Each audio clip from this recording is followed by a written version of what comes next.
These are the 5.5 video notes. These kind of go along with the previous video notes, which were on 5.4 World War I. In this one, we're looking at the Treaty of Versailles, which was agreed to after the end of World War I, and we talked about it a little bit at the end of 5.4.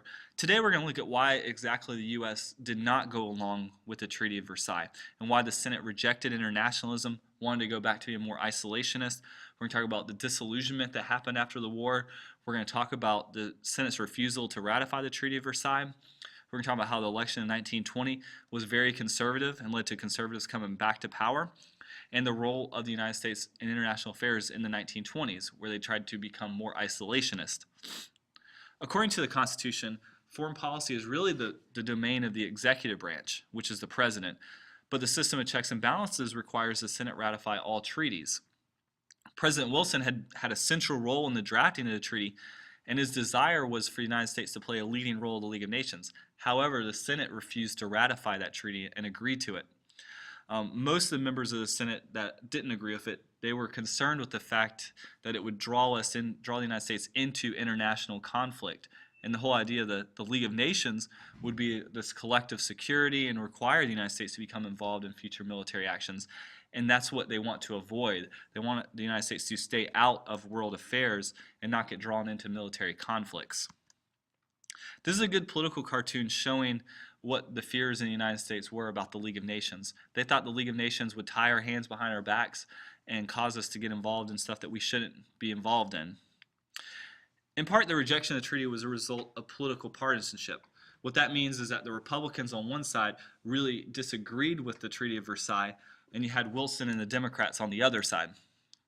And to be perfectly honest, the Republicans should have disagreed with the treaty. It was a terrible treaty.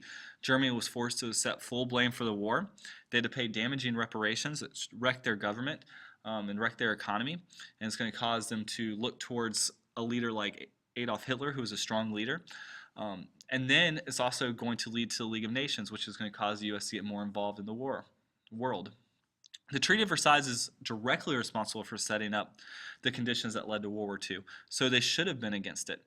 Wilson was really reluctant to compromise with the Republican Senate, and he had given up most of his 14 points just to have a League of Nations, and that's what the Senate opposed the most. He successfully had sold his concept of the League of Nations to European powers, but he had a lot harder time convincing the U.S. Senate. These conservative senators blocked ratification of the treaty, and so Wilson decided that he was going to go on this cross-country speaking tour to appeal directly to the American people. His goal was to convince the American people to vote out the senators who disagreed with the treaty. Problem was Wilson wasn't in the best health at the time, and as he went on this really taxing journey across the country and was doing all these speeches, he suffered a stroke, and his left side ended up paralyzed, and his vision was impaired, and he ended up spending the last few months of his term in office stuck in the White House, and really his wife controlled the Oval Office while he was incapacitated. The U.S. Senate never ratified the Treaty of Versailles, and the United States had to make a separate peace with Germany later. That leads to the election in 1920.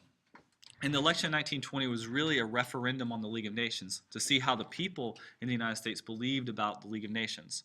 The Democrat James Cox ran under Wilson's idealism, international idealism, and he was very in favor of the League of Nations, while the Republican Warren G. Harding was against it. He wanted the United States to return to normalcy.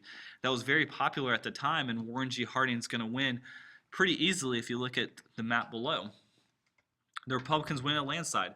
American people rejected the internationalism in favor of isolationism because we had just been through the progressive era and through World War I. Most Americans want to go back to the way things used to be.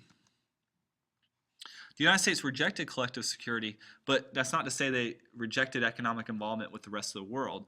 In fact, the U.S. became the world's leading economic power after World War I, the leading exporter of goods. They were a major creditor nation and the world's financial capital. In fact, they loaned a lot of money to European countries.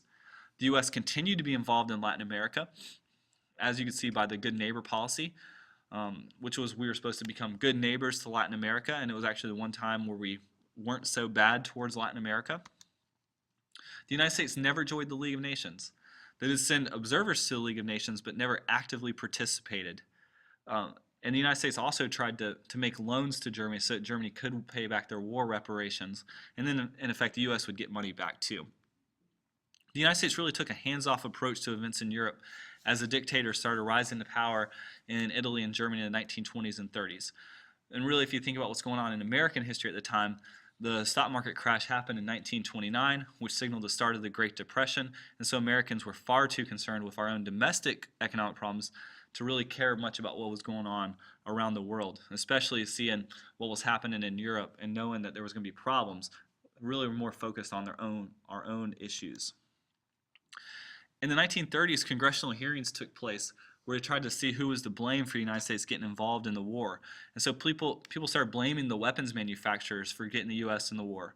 And this was what was called the Nye Committee. What's agreed to here are the Neutrality Acts, which are going to be really, really important as we get towards World War II. The Neutrality Acts basically make it impossible for President Franklin Roosevelt to be able to trade with those countries that are at war. And that's going to really delay American involvement in World War II through these acts called the Neutrality Acts. That concludes the 5.5 video. If you haven't already, please go and turn in the notes guide and also take the video quiz. Thank you.